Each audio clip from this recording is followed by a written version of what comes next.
Señor, te damos muchas gracias por esta oportunidad, este privilegio que nos das de poder estar aquí reunidos.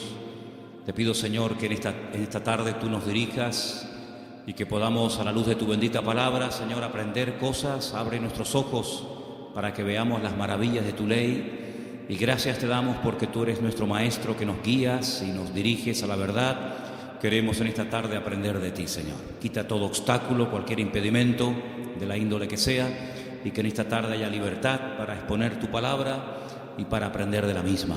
Gracias por todo, Señor, en el nombre de tu amado Hijo Jesús. Amén y amén. Vamos a estar leyendo esta tarde una serie de textos, y por eso le he pedido a Vanessa y a otras personas que nos ayuden. Pero vamos a abrir la Biblia primeramente nosotros en esta tarde por una carta que el apóstol Pablo le escribe a Tito. Sabéis que el apóstol Pablo tenía la costumbre de establecer la obra, abrir la iglesia, atenderla un tiempo y después poner al frente de esas obras a obreros que habían trabajado con él, que habían aprendido bajo su ministerio. Vemos cómo dejó en la ciudad de Éfeso a Timoteo, al cual le escribe 2 cartas, pero a este joven pastor llamado Tito, lo deja en la isla de Creta. Y en el capítulo 2 de Tito capítulo 2, versículos 1 y 2,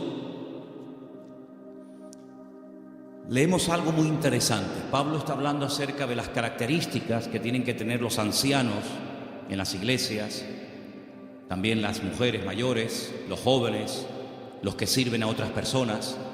Y en los primeros versículos encontramos algo que me ha llamado mucho la atención y de lo cual quiero hablar en esta tarde. Pero tú habla lo que está de acuerdo con la sana doctrina. Que los ancianos sean sobrios, serios, prudentes, sanos en la fe, en el amor, en la paciencia. Y sigue contando y pidiendo cosas, ¿verdad? La frase que me llamó la atención, y es el tema que queremos hablar esta tarde, es cómo tener una fe sana. Cómo tener una fe sana. Dice la Biblia que el apóstol Pablo le pedía a Timoteo que los ancianos, que el liderazgo de la iglesia, tenían que tener una fe sana. Indagando por distintos textos del Nuevo Testamento, veo que a veces se menciona la fe, pero no siempre desde un punto de vista positivo.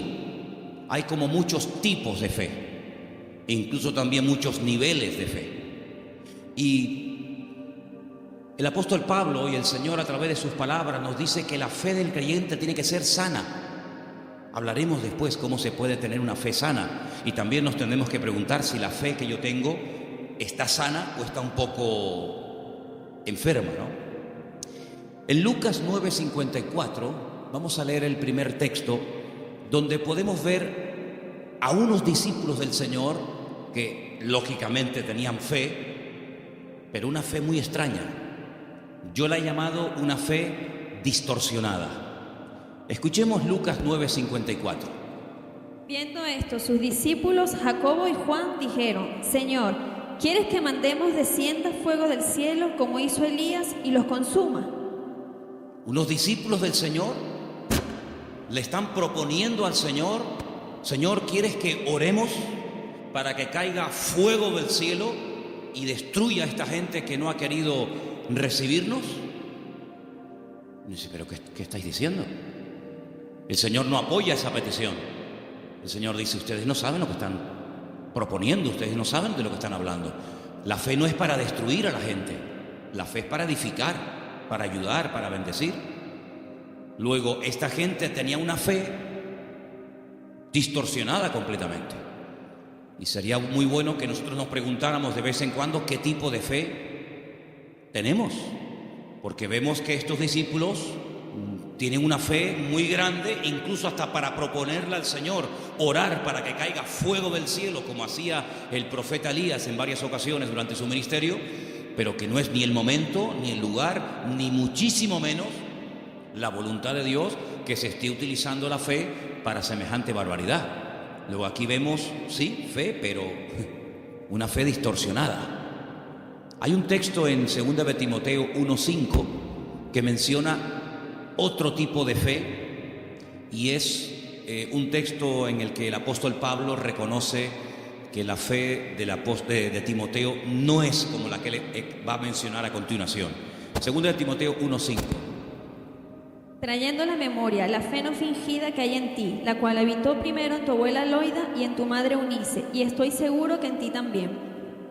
Analizando este texto, encontré que hay más de 43 traducciones diferentes de este término griego que se ha traducido en la versión Reina Valera como fe no fingida. Pero hay otras Biblias que en vez de poner fe no fingida, dicen fe verdadera, sincera, fe sin mezclas, fe sin hipocresía, fe nacida del corazón, fe sin disimulo, sin engaño. Incluso hay una versión alemana que dice fe sin máscara. Es un término que se emplea en 6 ocasiones diferentes en el Nuevo Testamento, y hay un versículo en Romanos que dice que el amor tiene que ser sin fingimiento, exactamente igual que la palabra que emplea Pablo a la hora de referirse a la fe. Entonces hay una fe fingida. Parece que tiene, pero a la hora de la verdad eso no se puede considerar una fe auténtica. Entonces estamos viendo cómo la Biblia menciona y habla de personas que en un momento determinado pueden tener fe, pero no es la fe sana de la cual queremos hablar en esta noche y cómo conseguirla. Entonces hemos visto una fe distorsionada, una fe fingida, que no era el caso de Timoteo. Tenemos también en Santiago 2:26 una fe que no sirve para nada. Lo dice literalmente el texto. Vamos a prestar atención. Santiago 2, versículo 26. Porque como el cuerpo sin espíritu está muerto, así también la fe sin obras está muerta. Fe sin obras. Hay fe, pero no hay obras, luego está muerta. No sirve para nada. Entonces hay gente que puede tener una fe aparentemente muy grande, pero no hay obras. Esa fe no produce nada. Por lo tanto, dice Santiago, es una fe muerta. Y lo muerto, pues ya me contarás para qué sirve. Absolutamente para nada. Ya hay 3 tipos de fe: distorsionada, una fe fingida, una fe muerta, y hay una fe que quisiera contar un poquito de quién se trata. ¿Os acordáis del joven rico? Un chico que dice que había guardado todos los mandamientos de la ley, era muy escrupuloso, moralmente impecable, pero él notaba que le faltaba algo. Y le pregunta al Señor: Señor, ¿qué tengo que hacer para heredar la vida eterna? Y el Señor le propone un estilo de vida diferente, le habla de que tiene que romper con ese espíritu de materialismo que lo domina, le habla de que tiene que guardar los mandamientos, y él dice: yo todo esto lo he guardado. Luego vemos que muchos escribas y fariseos, incluido en el joven rico, eran personas de fe, pero era una fe religiosa, mecánica, Hay que orar, oramos. Hay que leer, leemos. Hay que ayunar, ayunamos. Hay que congregarse, me congrego. Pero el Señor no quiere que actuemos como si fuéramos máquinas, hermanos. Que no seamos como robots, que hacen las cosas, pero sin sentimiento, sin pasión, sin ganas, sin deseo. Las hacen, pero no hay vida en lo que hacen. Digamos que es una fe religiosa. Sin embargo, volvemos al texto de Tito capítulo 2, donde el apóstol Pablo dice que los creyentes tienen que tener una fe sana. Quédense con eso, una fe sana, que no está enferma, que no está distorsionada. No es una fe que llegamos incluso a tener fe en la fe, valga la redundancia. Conocen la película de la lámpara de Aladino, ¿no? Esa lamparita que la frotan, sale un genio, y el objetivo del genio es cumplir los deseos de aquel que tuvo la suerte de encontrar la lámpara de Aladino. La fe no es la lámpara de Aladino. No tenemos que tener fe en nuestra fe. Dice el Señor: tened fe en Dios. ¿Cuántos dicen amén? Antes de ver las características y cómo se puede tener una fe sana, quiero llevarles a Mateo capítulo 8, donde vais a ver cómo el Señor sabe perfectamente qué nivel y qué calidad de fe tenemos. En Mateo capítulo 8, a partir del versículo 5, se relata la historia de una visita de Jesús a un pueblo llamado Cafarnaún, que significa el pueblo de Naún. Y en el versículo 5 dice que Jesús entró en Capernaum y vino a él un centurión. Luego, no es un judío, es un gentil. Y este centurión, que era una especie de capitán, viene rogándole y le dice: Señor, mi criado está postrado en cama, paralítico, gravemente atormentado. No es un hombre insensible, no es un hombre arrogante como la mayoría de los romanos de la época. Es un hombre que viene pidiendo ayuda, y viene pidiendo ayuda a un judío. Luego, aquí hay un acto de humildad muy grande. Y le dijo el Señor: yo iré y le sanaré. Versículo 8. Respondiendo el centurión le dijo: Señor, no soy digno de que entre bajo mi techo. Solamente di solamente la palabra y mi criado sanará. Esto es tremendo, porque también yo soy hombre bajo autoridad y tengo bajo mis órdenes soldados. Y le digo a este: ve, y va. Y le digo a otro: ven, y viene. Y a mi siervo: haz esto, y lo hace. Al oírlo, Jesús se maravilló y dijo a los que le seguían: de cierto os digo que ni aún en Israel he hallado tanta fe. No he encontrado a nadie en el país que tenga tanta fe como este hombre. ¿Qué fue lo que le llamó la atención al Señor Jesucristo de este hombre? Primero, la humildad con la que vino a pedir. No vino exigiendo, no vino: oye, que soy un centurión romano y me tienes que obedecer. Sino vino con humildad. Vino, dice, que rogándole. Y no vino pidiendo algo para él, sino para otra persona. Luego, aquí hay una compasión, aquí hay un amor por alguien que está sufriendo, que no es precisamente él, sino es su criado. Luego hay una cosa muy interesante en la conversación. El Señor está dispuesto a ir a la casa de un gentil. El Señor está dispuesto a ir a la casa de este hombre. Sin embargo, este hombre le dice: Señor, sinceramente yo no soy digno de tenerte bajo mi techo, pero podemos solucionarlo de otra manera. Di solamente la palabra, da solamente la orden de que mi criado sea, y no hace falta ni que te desplaces, no hace falta ni que vengas. Fíjate que el hombre le pone un ejemplo al Señor. Le dice: mira, yo soy un hombre de autoridad. Yo le digo a un soldado que venga y viene, lo digo a otro que vaya o haga esto y lo hace. Por lo tanto, lo que este hombre está diciendo es: yo reconozco tu autoridad. Yo reconozco que cuando tú ordenas algo en el mundo espiritual, se cumple. Por lo tanto, como hago yo en lo natural, hazlo tú en lo espiritual.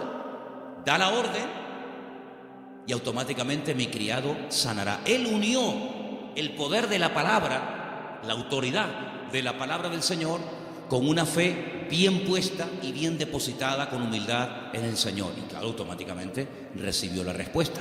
Entonces el Señor dice que en todo Israel no había encontrado a nadie que tuviera tanta fe, una fe tan grande, tan firme, tan madura como la de este hombre. Luego, por la forma como habló, por la forma como pidió y se comportó, el Señor se dio cuenta de que este hombre no tenía una fe normal y corriente, sino era una fe, amigo, de categoría. Sin embargo, en el mismo Evangelio según San Mateo, un poquito más adelante, en el capítulo 14, ahora las cosas cambian.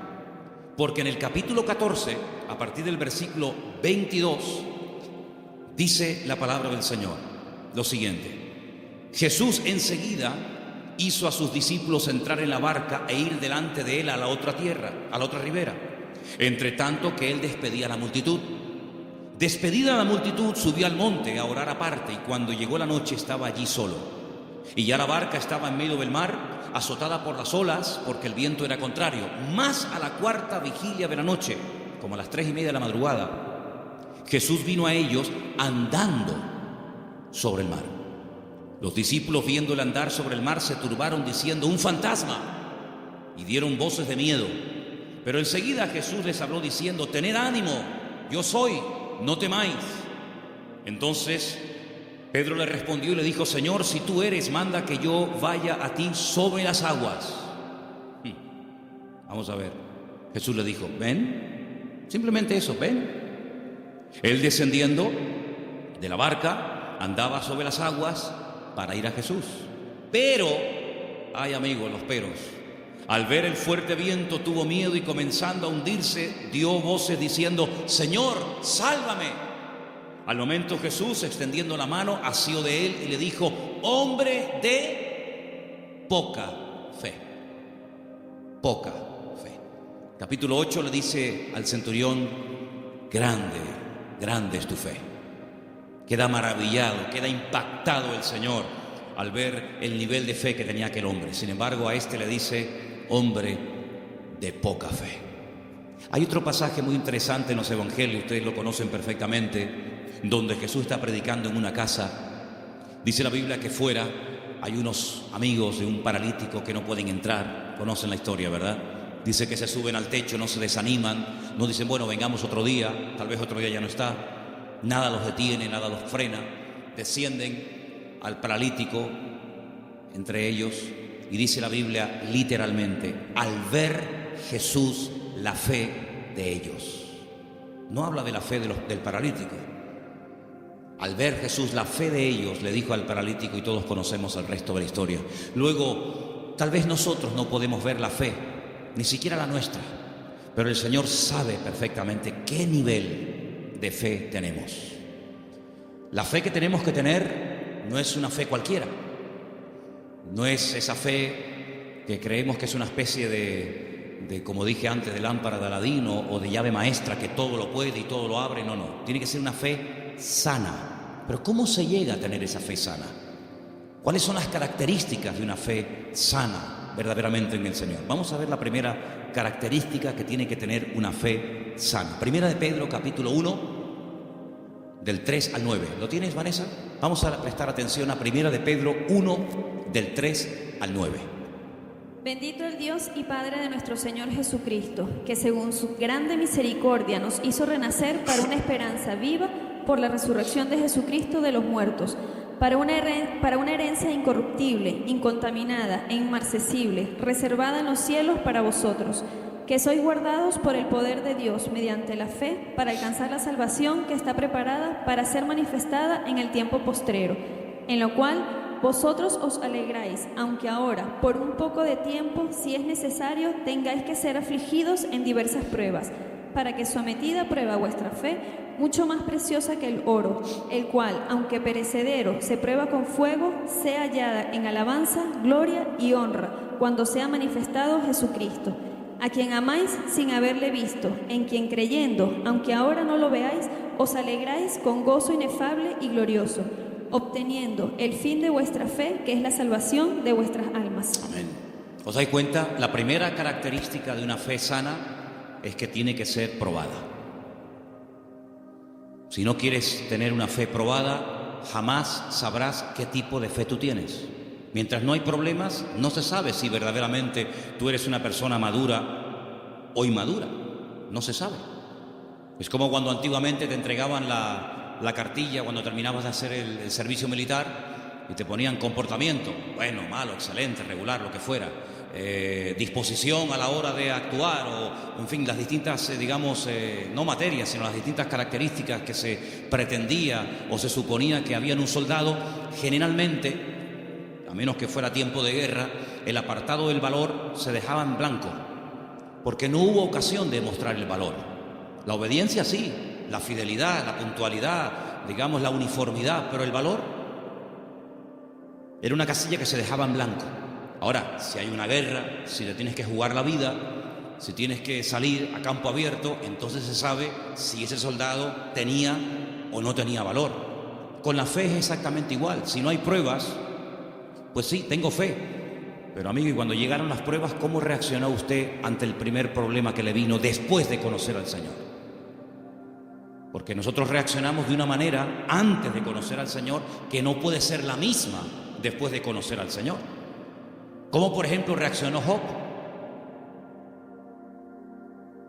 Job no era judío, Job era un gentil, pero tenía tan clara su confianza y su fe en el Señor que después de las pruebas aún estaba mejor que antes de las pruebas.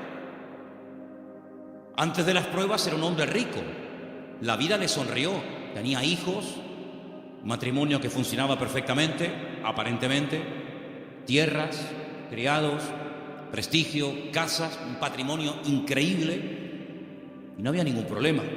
El Señor permitió, porque todo lo permite el Señor, que las cosas comenzaran a ir de diferente manera. Perdió en una semana a todos los hijos, no a uno, a todos, los varones y las hembras.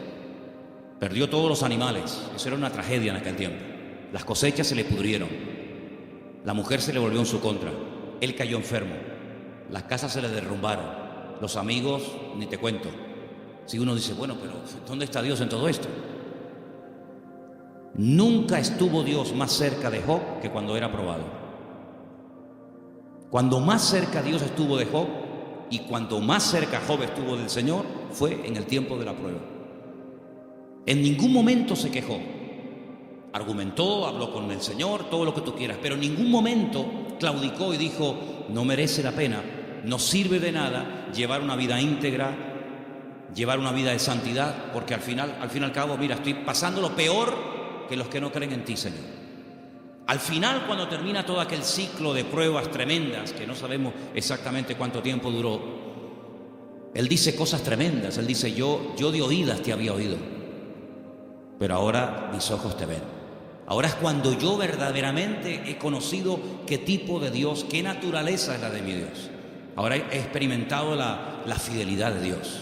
Ahora he experimentado la sanidad del Señor. Ahora he experimentado el consuelo del Señor. Y por eso, claro, Él dice esa famosa leyenda, esa famosa frase, aunque Dios me mate, lo voy a seguir adorando, porque yo sé que mi Redentor está vivo. Entonces las pruebas no lo destruyeron, al contrario, lo fortalecieron de tal manera que al final Él tiene que orar por los demás y nadie por Él, porque solamente venían a cuestionarle, a criticarle, a poner el dedo en la llaga y bueno, a decir todo tipo de barbaridades. Por lo tanto, la fe sana, la fe verdadera, tarde o temprano, ha de ser probada. Y dice la Biblia que la actitud que tenemos que tener ante las pruebas es de gozo. Es encima, ¿sí? Encima. Tener por sumo gozo cuando os halléis en diversas pruebas, sabiendo que la prueba de vuestra fe produce paciencia. Porque una fe, para que sea sana, tiene que tener un ingrediente indispensable y es paciencia. La fe sin paciencia puede convertirse en temeridad. Y tú dices, pero la fe tiene que ir acompañada de paciencia. Hombre, claro, si no se termina convirtiendo en desesperación. No entiendo nada. Oro, pido con fe y no recibo. ¿Pero cómo es esto? Entonces, si no va acompañada del ingrediente de la paciencia, al final terminas desesperándote porque crees que no tienes fe, que has cometido un pecado, que te han hecho algo malo, etcétera, etcétera, y comenzamos a decir tonterías, y toda tontería, toda queja, todo lamento que salga de nuestros labios lo que hace es que va deteriorando, enfermando, debilitando cada vez más la fe. Y en vez de ser una fe sana, es una fe pero enferma. Entonces vemos que la característica de una fe sana es que ha sido probada por el fuego. Es interesante notar que hay un momento en el que el Señor le dice a Pedro, Pedro, Satanás ha venido para pedirme permiso porque os quiere zarandear como al trigo. Eso es una revelación de parte del Señor, porque en ningún momento encontramos en los evangelios a Satanás hablando con Cristo pidiéndole semejante cosa. Eso es una revelación que el Señor contó. En esas cosas que le ocurrían a nivel personal al Señor, dice, Él os va a zarandear como el trigo, pero yo ya he rogado previamente por ustedes para que vuestra fe no falle. Y una vez que seáis confirmados, vete y confirma a tus hermanos. En otras palabras, el Señor no descarta en ningún momento que un creyente en algún momento determinado de la vida pueda ser sacudido o pueda ser zarandeado, es decir, probado. Y entonces ahí esa fe se puede demostrar y comprobar si verdaderamente la fe que usted tiene es una fe a prueba de bombas, pues una fe que le dura hasta la primera prueba. En la parábola del sembrador dice la Biblia que hay semillas que brotaron muy rápido, pero dice cuando salió el sol quemó la semilla y no dio fruto. Y cuando están en privado, los discípulos le preguntan al Señor o le piden al Señor que les explique la parábola del sembrador. Y Él les dice, mira, las semillas que caen junto al camino y brota rápido son los que reciben la palabra, al momento la reciben con gozo, pero como no tienen raíces, cuando sale el sol, que son las pruebas y las dificultades de la vida, las pruebas de la vida secan, son de corta duración. Entonces la prueba lo que hace es que fortalece nuestra fe para que nuestra fe pueda estar preparada para la siguiente prueba y así de esa manera tener una fe robusta y madura que ha soportado las pruebas. Es como cuando se construye un puente, se hace una prueba de carga. No se abre al público, decir, bueno, abran, ¿y si se cae? Hay que hacer una prueba de carga. Ponen el puente todo lleno de camiones cargados a tope y los dejan ahí un tiempo para que si el puente resista, pues si el puente resiste la prueba, pues entonces se puede abrir el tráfico al público. Exactamente igual. Nuestra fe tiene que ser probada y tiene que ser probada donde necesita ser probada. A lo mejor en lo económico, a lo mejor en lo familiar, a lo mejor en lo físico, no sé, pero el Señor sabe dónde tiene que apretar, porque todas las pruebas siempre son para nuestro progreso, para nuestro crecimiento y para fortalecer nuestra fe. ¿Cuántos dicen amén? La segunda característica de una fe auténtica, de una fe sana, la encontramos en una carta que Pablo le escribe a los hermanos de Tesalónica. Primera de Tesalonicenses 1, del 2 al 10. Es una lectura un poquitín larga, pero por favor presten atención. ¿La tienes tú, Patricia? Adelante. Damos siempre gracias a Dios por todos vosotros, haciendo memoria de vosotros en nuestras oraciones, acordándonos sin cesar delante del Dios y Padre nuestro de la obra de vuestra fe, del trabajo de vuestro amor y de vuestra constancia en la esperanza en nuestro Señor Jesucristo, porque conocemos, hermanos amados de Dios, vuestra elección. Pues nuestro Evangelio no llegó a vosotros en palabras solamente, sino también en poder, en el Espíritu Santo y en plena certidumbre, como bien sabéis cuáles fuimos entre vosotros por amor de vosotros, y vosotros vinisteis a ser imitadores de nosotros y del Señor, recibiendo la palabra en medio de gran tribulación con gozo del Espíritu Santo, de tal manera que habéis sido ejemplo a todos los de Macedonia y de Acaya, que han creído, porque partiendo de vosotros ha sido divulgada la palabra del Señor, no solo en Macedonia y Acaya, sino también en todo lugar vuestra fe en Dios se ha extendido, de modo que nosotros no tenemos necesidad de hablar nada, porque ellos mismos cuentan de nosotros la manera en que nos recibiste y cómo os convertisteis de los ídolos a Dios, para servir al Dios vivo y verdadero, y esperar de los cielos a su Hijo, al cual resucitó de los muertos, a Jesús, quien nos libra de la ira venidera. Amén. La iglesia de Tesalónica, desde el primer momento, fue una iglesia muy perseguida, muy perseguida. No todas fueron así, pero una de las características de esa congregación es que desde el primer momento los creyentes fueron perseguidos. Hermanos perdieron la vida. Llegó un punto que la presión era tan tremenda, que comenzaron a pensar si a lo mejor ya había comenzado hasta la gran tribulación. Fíjate lo que te digo. Y por eso Pablo tiene que escribirles varias cartas y alentar y animar a los hermanos y aclararles que todavía ese tiempo no ha comenzado, y les alienta y les anima a decir, hermanos, seguir adelante. El Señor aún no ha venido. El tiempo de angustia de Jacob, la gran tribulación, aún no ha comenzado. Y Pablo pone doctrina encima de la mesa para que ellos sepan que lo que está pasando no es todavía lo que está profetizado para los últimos tiempos, ¿verdad? Y una de las cosas que el apóstol Pablo reconoce de la iglesia es que la fe de la iglesia, la fe de los hermanos de la ciudad de Tesalónica, no se quedó encerrada entre cuatro paredes, sino que los creyentes no habían perdido el valor de testificar a los que no conocían al Señor. Ellos se habían convertido, como dice ahí, hemos leído, de los ídolos. Habían sido gente idólatra, politeísta, y habían dejado esa vida de desorden, de idolatría, para convertirse al Dios vivo y verdadero.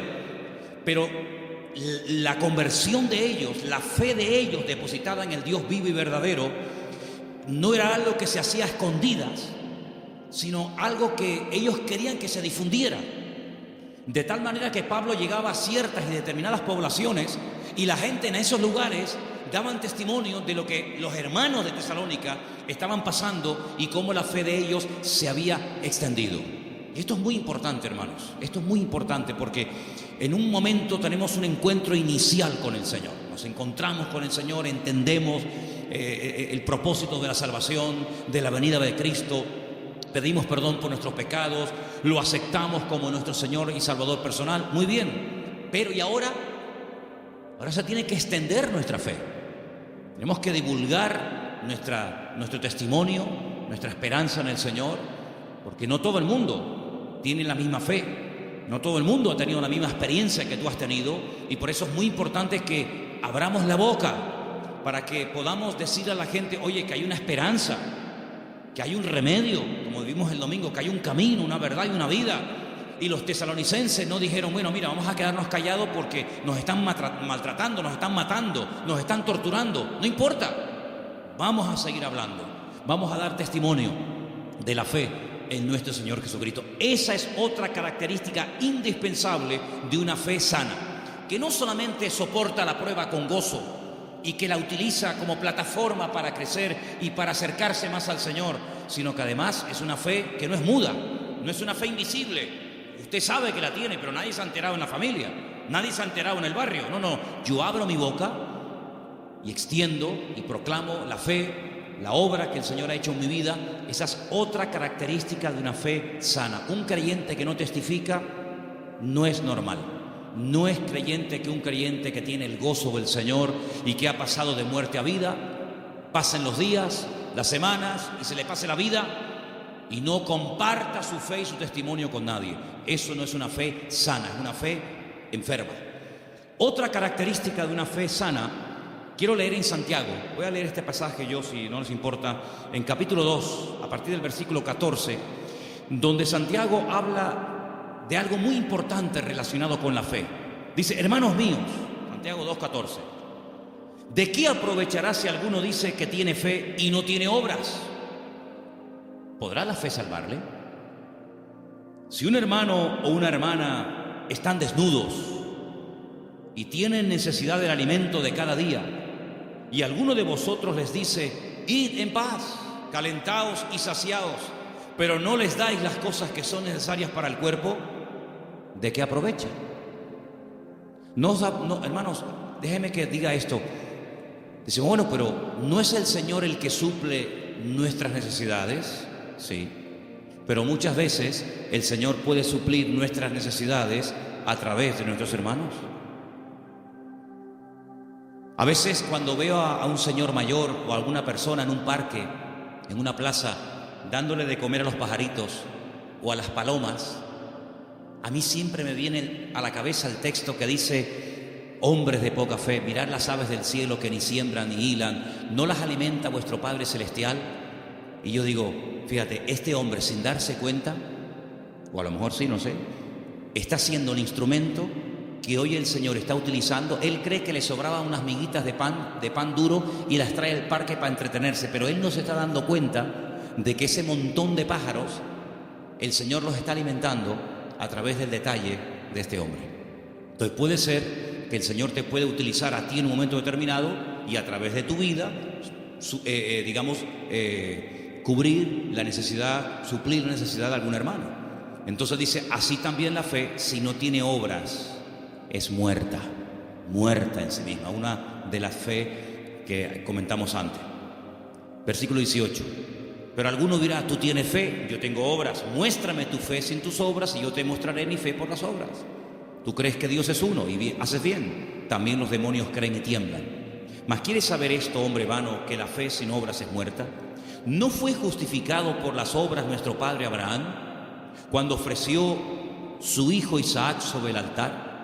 ¿No ves que la fe actuó juntamente con sus obras y que la fe se perfeccionó por las obras? Y se cumplió la escritura que dice, Abraham creyó a Dios y le fue contado por justicia y fue llamado amigo de Dios. Vosotros veis pues que el hombre es justificado por las obras y no solamente por la fe. Asimismo también Rahab la ramera no fue justificada por las obras cuando recibió a los mensajeros y los envió por otro camino, porque como el cuerpo sin espíritu está muerto, así también la fe sin obras está muerta. Luego, una característica de una fe sana, que es lo que nos interesa y estamos hablando esta noche, es que es una fe que produce, una fe que hace obras. No es una fe teórica. No, yo creo pero no hago nada. No, es una fe que hace obras. ¿Cómo se sabía que Abraham tenía fe en el Señor? Bueno, pues yo estaba justamente leyendo hoy ese pasaje y dice la Biblia que este hombre viaja desde el sur de Israel, desde una ciudad llamada Beersheba, recorre todo el desierto del Negev, llega hasta el monte Moria, allí en Jerusalén, y antes de llegar deja a unos criados y le dice, bueno, guárdeme aquí el asno, el burrito, que dice, iremos, adoraremos y volveremos. Y a veces seguimos leyendo el pasaje y nos olvidamos de decir, no, espérate un momento, mira lo que acaba de decir. Iremos, adoraremos y volveremos. Pero ¿cómo dice volveremos si Abraham sabe que tiene que subir al monte Moria y sacrificar, es decir, matar a su hijo Isaac?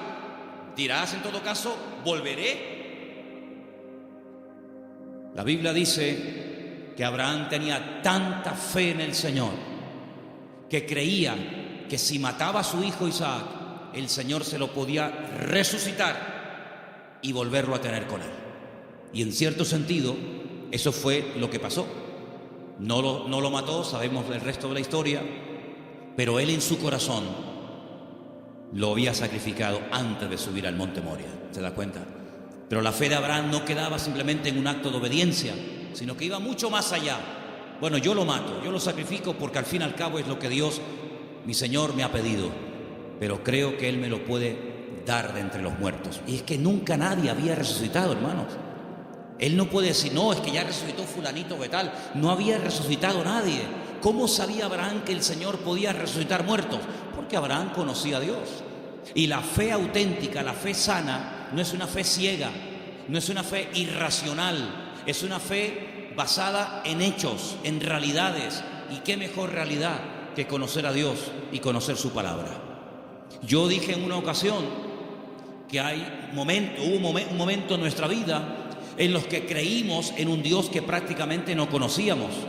Cuando nosotros la primera vez aceptamos al Señor, ¿qué sabíamos del Señor? Pues muy poca cosa. No conocemos hoy nosotros al Señor mejor que hace años atrás cuando lo conocimos o lo recibimos en nuestro corazón, ¿sí o no? Por supuesto que sí. En aquel momento fue un acto de fe. Yo necesité fe, créame, yo particularmente, yo no sé, pero yo necesité mucha fe porque yo no creía en Dios. No creía en Dios, sencillamente. Para mí no existía. Y yo necesité que Dios me diera fe para poder creer en Él. Pero créanme, hermanos, y lo digo con toda sinceridad, yo hoy en día no necesito fe para creer en Dios. Yo es que sé que Dios existe. La fe se necesita para creer en lo que usted tal vez no ve o no ha recibido y tiene fe de poder recibirlo. Pero yo no necesito fe para creer en mi Padre. Yo no necesito hoy por hoy fe para creer si este libro es o no es la palabra de Dios. Es que yo sé que es la palabra de Dios. Por lo tanto, la fe tiene que ir en aumento, tiene que ir creciendo, tiene que ir madurando. Y por eso, amados hermanos, hay momentos en los que en la vida de ciertos y determinados personajes los milagros tenían que verse muy asiduamente, un poco como para sacudirlos y para provocar la fe en ellos. Pero hay un momento en nuestra vida en los que prácticamente ya no necesitamos tantos milagros cada día, porque el hecho de que el Señor sea mi Señor, ya para mí eso es más que suficiente, y sé que todo lo demás vendrá por añadidura. ¿Cuántos dicen amén? Hay gente que continuamente le pone pruebas al Señor. Señor, ¿será tu voluntad esto? Señor, ¿será tu voluntad lo otro? Señor, voy por aquí, Señor, voy por allá. Bueno, pues si constantemente le tienes que estar poniendo pruebas a tu Dios, es porque no lo conoces mucho.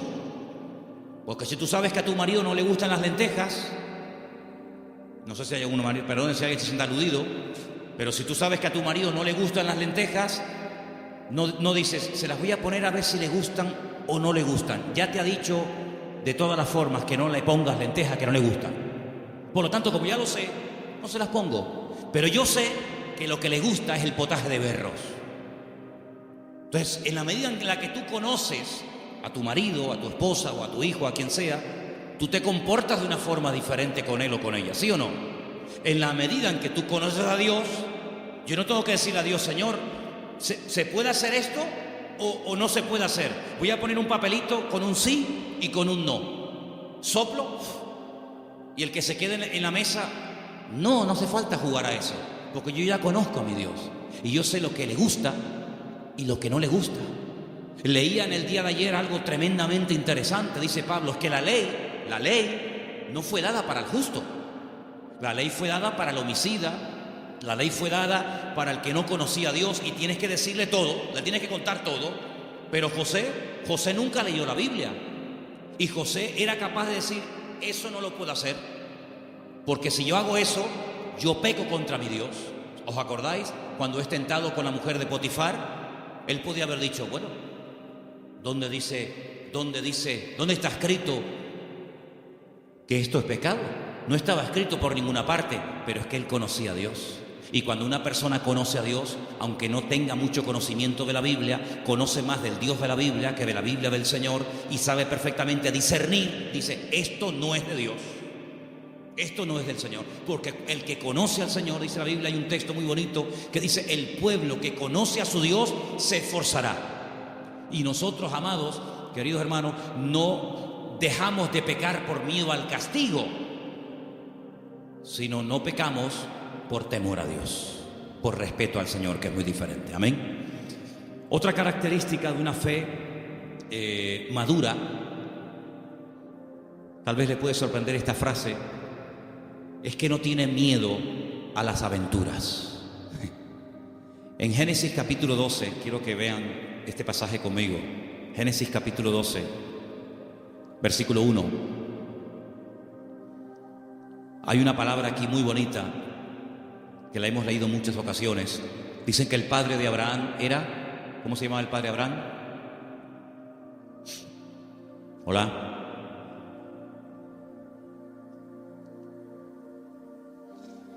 El padre de Abraham se llamaba Taré. Y cuenta la leyenda que el padre de Abraham, Taré, podía ser una persona muy importante en el ejército de Nimrod. ¿Y quién era Nimrod? Uno de los peores personajes de la historia.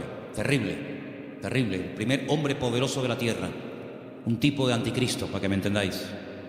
Un hombre idólatra, un hombre tremendo. Y hay muchas leyendas y muchas historias, no solamente en el pueblo de Israel, sino en el mundo árabe y en otras culturas, que hablan mucho de Abraham, porque Abraham es el personaje que le cae bien a todo el mundo. Le cae bien a los árabes, le cae bien a los cristianos, le cae bien a los judíos.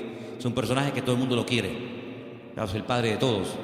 Y hay una leyenda que dicen que un día el padre de Abraham, que era vendedor también de ídolos, se fue y dejó a Abraham al cargo de su tienda de imágenes.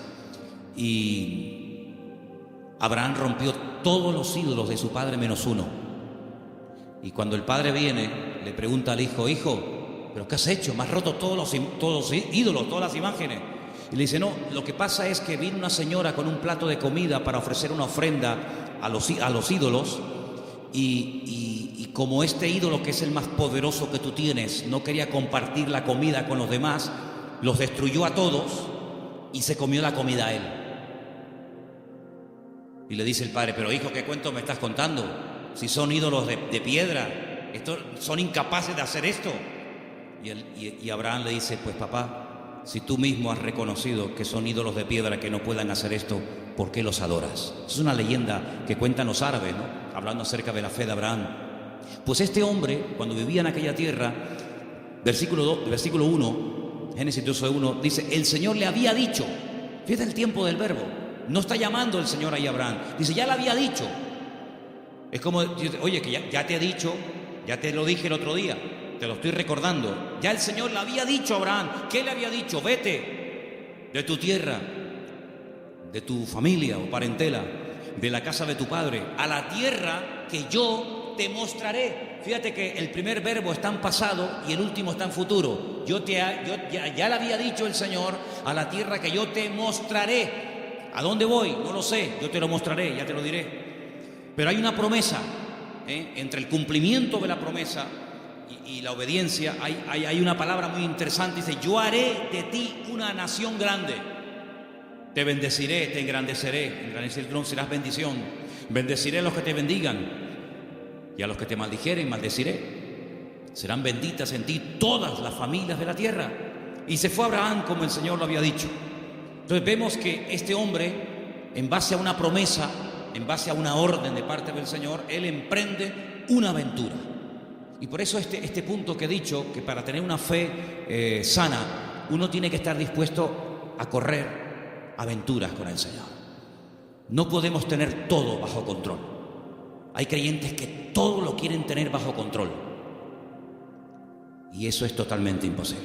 Quiero tener bajo control las facturas, lo que tengo que pagar, lo que tengo que hacer, lo que tengo que decir. Tengo que tener hermano, en la vida de un creyente verdadero tienes que dejar una puerta abierta a la vida de fe, a una vida de aventura. Esto no tiene ni pies ni cabeza, diría un padre a un hijo. Pero hijo, ¿a dónde va? Es que no lo sé, padre. Pero, ¿qué sentido tiene esto? Yo leía hoy una frase en un libro que la tengo por aquí apuntada y me llamó mucho la atención y la quiero compartir con ustedes. Y la frase que leía dice: lo que nosotros llamamos seguridad muchas veces no es más que un freno para una vida de fe. Esto me impactó muchísimo. No, es que hay que tener una seguridad en la vida, tú. Ya, oye, ya no tengo 20 años, ya tengo una edad y uno ya tiene que ir pensando las cosas. Me parece muy bien. Pero cuando vamos a la palabra de Dios, nos encontramos que a veces Dios llama a gente ya con 80 años. Y tú dices, ¿pero dónde va este hombre con 80 años? ¿O tú no ves que cuando tú eras joven lo intentaste y fue un fracaso lo que hiciste, que incluso hasta terminaste matando a una persona? Y el Señor llama a un hombre que en el pasado ha fracasado y se ha refugiado como un prófugo en el desierto, cuidando ovejas que no son ni de él. Y ahora tengo que volver atrás. ¿A qué? A hacer la voluntad de Dios. Pero en esta ocasión no como tú la quisiste hacer, en tu yo, en tu ego, sino hacerla en mi nombre. Y lo manda a Moisés a Egipto con 80 años. Y Abraham le da unas promesas increíbles con una edad que uno dice, ¿y por qué no le dio estas promesas cuando tenía 18, 20 o 30 años? ¿Por qué esperó tanto el Señor en sorprender y en usar a este hombre? Hermanos, nosotros no somos los que ponemos los tiempos los pone el Señor. Por eso les dije antes que un ingrediente indispensable de una fe sana es la paciencia. Una fe que no va acompañada de paciencia te puede crear problemas a ti personalmente. Porque cuando tú pides y cuando tú oras y no recibes, la Biblia dice que si pedimos y no recibimos, se puede convertir en un tormento al alma, en un tormento al corazón. Y por eso el que tú pidas no significa que inmediatamente tus órdenes se tienen que cumplir. Vuelvo a repetir el ejemplo de antes. La fe no es la lámpara de Aladino. Encomendamos al Señor nuestra vida, nuestras situaciones, confía en Él y Él hará, decía el Salmo 37, ¿os acordáis? Entonces, una fe sana tiene que ser probada, tiene que extenderse, no puede quedar ahí reducida, anclada, encerrada herméticamente en tu vida. Es una fe que produce obras, es una fe que es que por lo que haces se nota que tiene fe.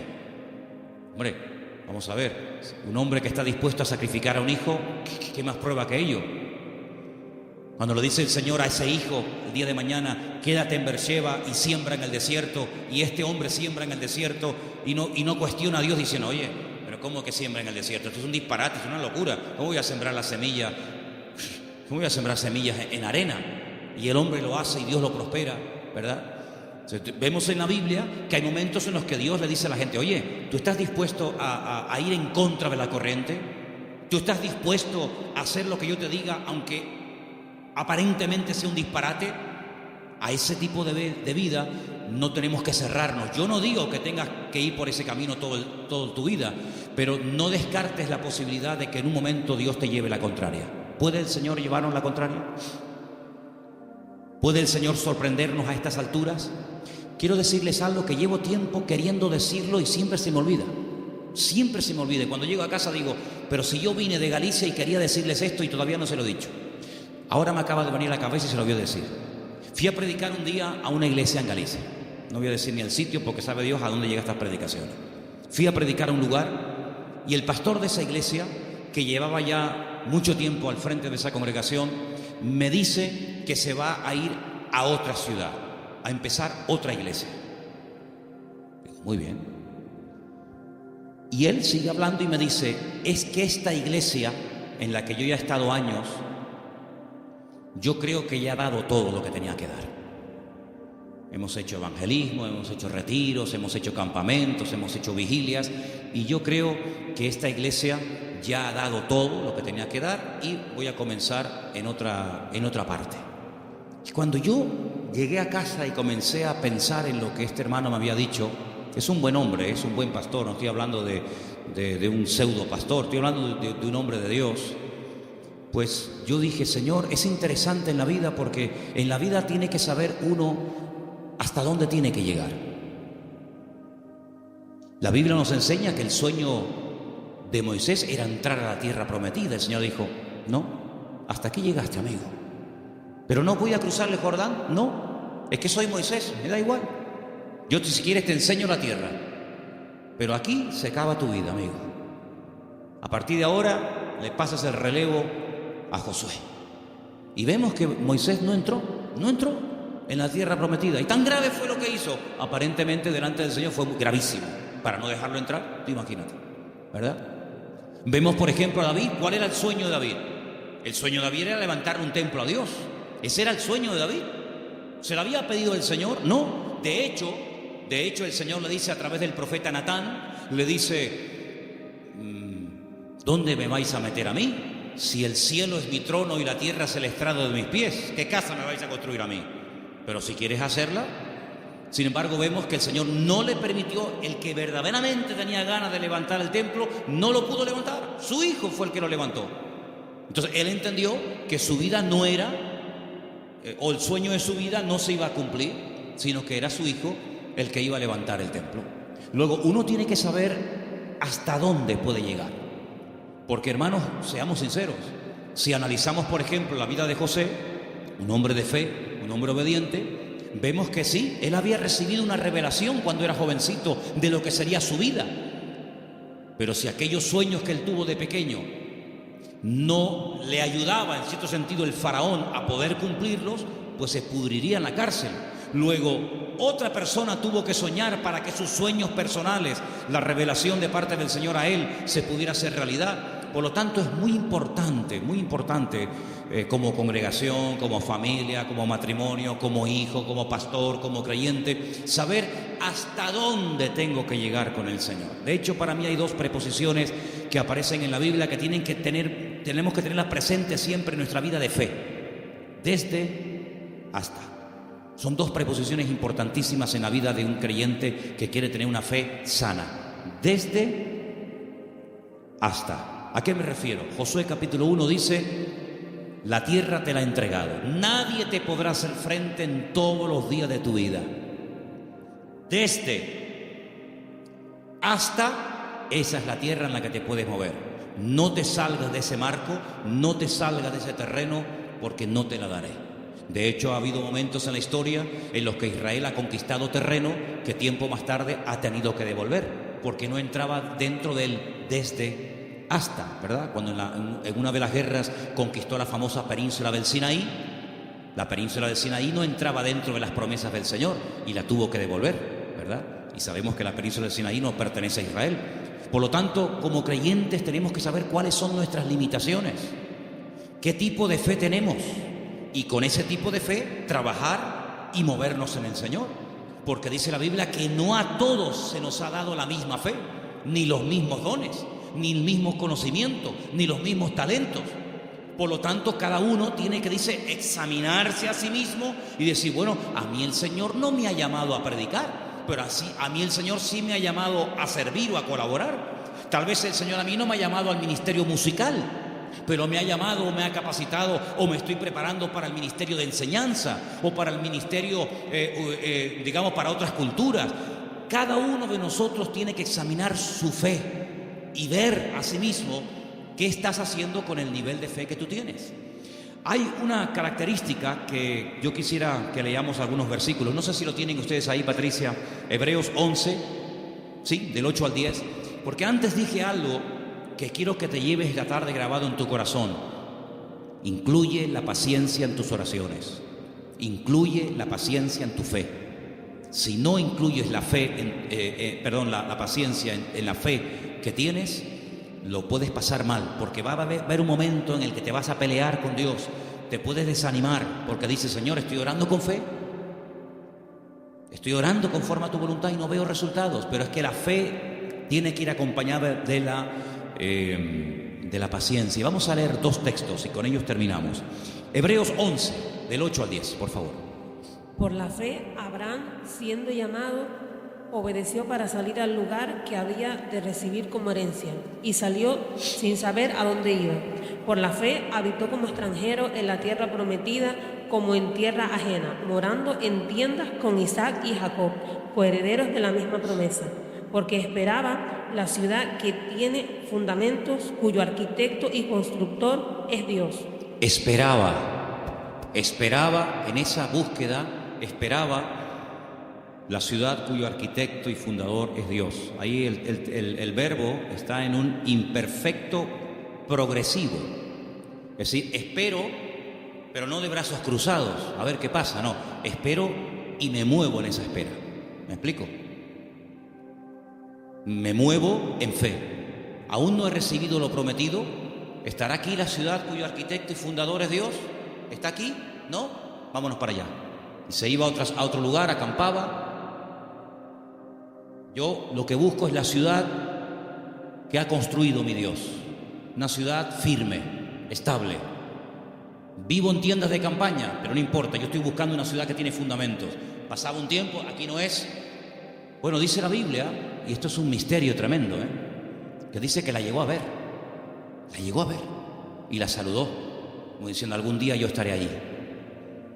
Yo les dije una vez que a mí me llamó muchísimo la atención, porque esto es algo que dice el Nuevo Testamento. Esto no lo dice el Antiguo Testamento. La Biblia no dice en el Antiguo Testamento en ninguna parte que Abraham buscaba la ciudad cuyo arquitecto y fundador es Dios. Eso no lo dice en ninguna parte. Eso lo dice el Nuevo Testamento en la carta a los Hebreos. Luego hay una transmisión oral, cosas que se contaban de padres a hijos, de generación en generación, que no están escritas en la Biblia, pero que llegaron hasta los tiempos del Señor Jesucristo. Y el que escribió la carta a los Hebreos, que puede ser Pablo, Apolo, Lucas o quien fuera, él, inspirado por el Espíritu Santo, dice en la carta, si fuera mentira Dios no le hubiera permitido que lo escribiera, que Abraham lo que en el fondo buscaba no era agua en el desierto. Lo que él buscaba era una ciudad cuyo arquitecto y fundador es Dios. Y tú dices, ¿qué ciudad es esa? ¿Qué ciudad es? ¿Una ciudad que ha hecho Dios? Bueno, yo solamente conozco una. ¿Cuál es? Pues la Nueva Jerusalén, ¿sí o no? No hay otra.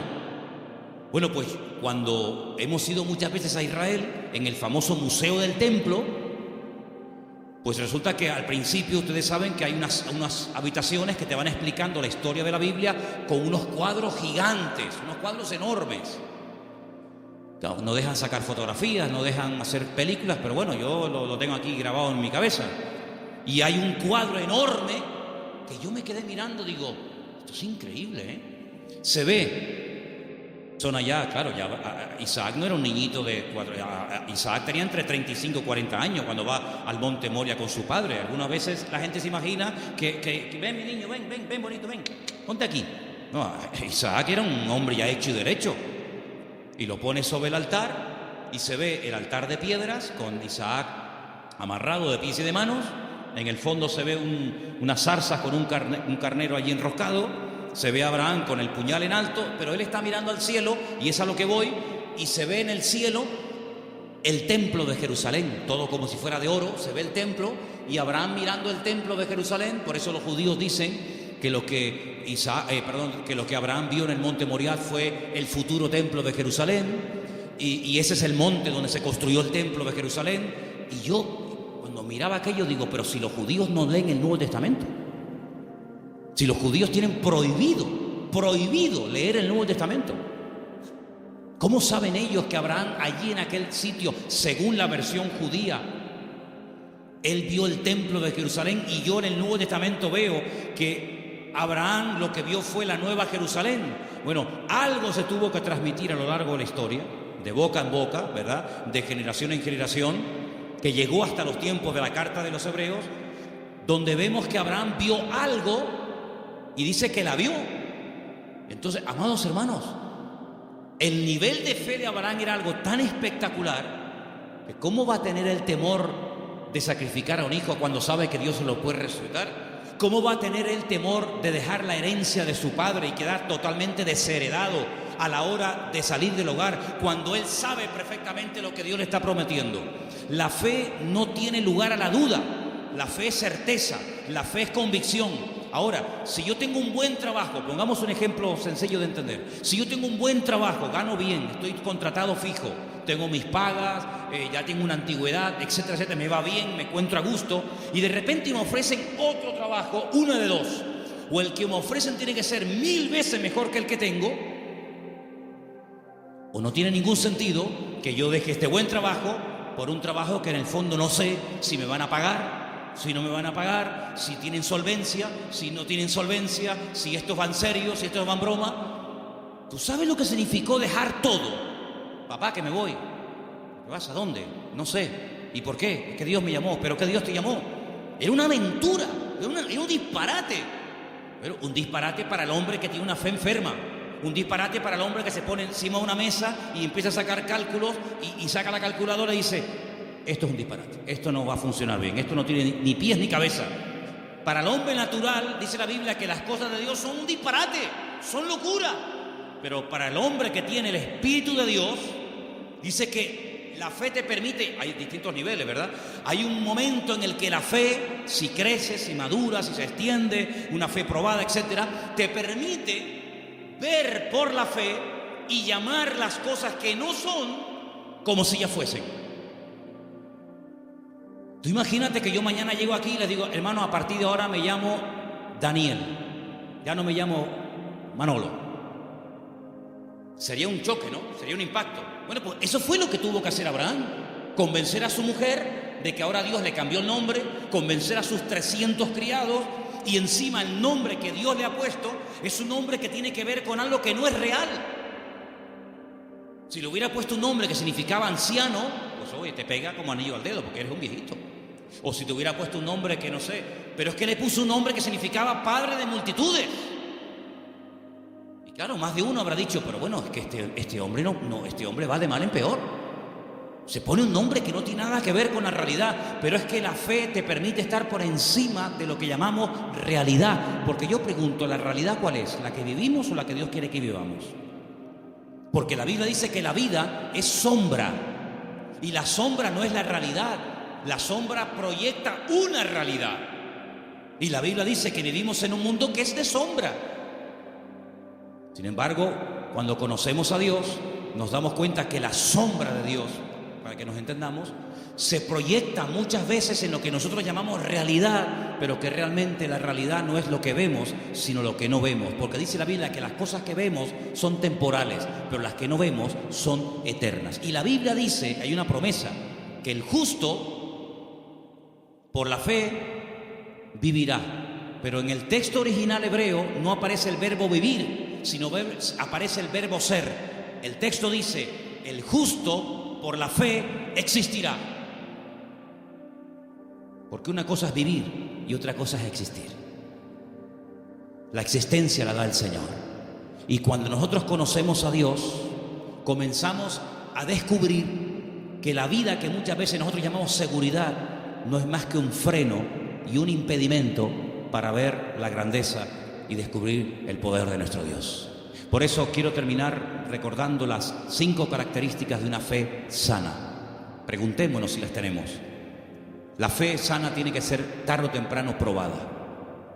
Una prueba que no duele no es prueba. Una prueba que no afecta en algún momento determinado tu estado de ánimo, pues no es prueba ni a nada. Dije hace tiempo que una característica de que estás siendo probado es que no entiendes nada. Si entiendes, no te estás probando el Señor. Si lo entiendes, no es una prueba. Una característica de que estoy siendo probado es que no entiendo lo que me está pasando. Eso es una prueba. La segunda característica es que es una fe que se extiende. No es una fe hermética encerrada en sí misma. Es una fe que actúa, que hace obras. Y por la forma como actúa, te das cuenta de que detrás de esa actuación hay una fe.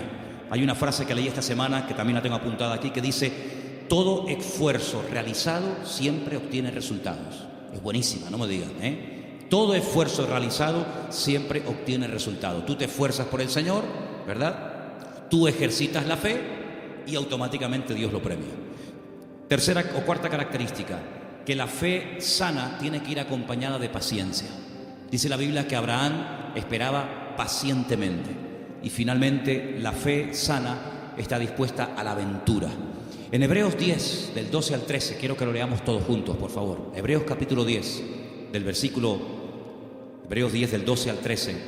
Hay unos versículos muy interesantes que los he dejado para el final, para que medites en ellos y te los lleves esta noche en tu corazón. Repito, Hebreos capítulo 10, del 12 al 13. ¿Lo tienen, hermanos? Bueno, creo que lo estamos poniendo ahí, ¿no? Perfecto. Léelo conmigo. Pero Cristo, habiendo ofrecido una vez para siempre un solo sacrificio por los pecados, se ha sentado a la diestra de Dios. Versículo 13. De ahí en adelante, esperando hasta que sus enemigos sean puestos por estrado de sus pies. Esperando. Es la misma palabra que aparece cuando dice que Abraham esperaba la ciudad cuyo arquitecto y fundador es Dios. Ahora fíjate esto.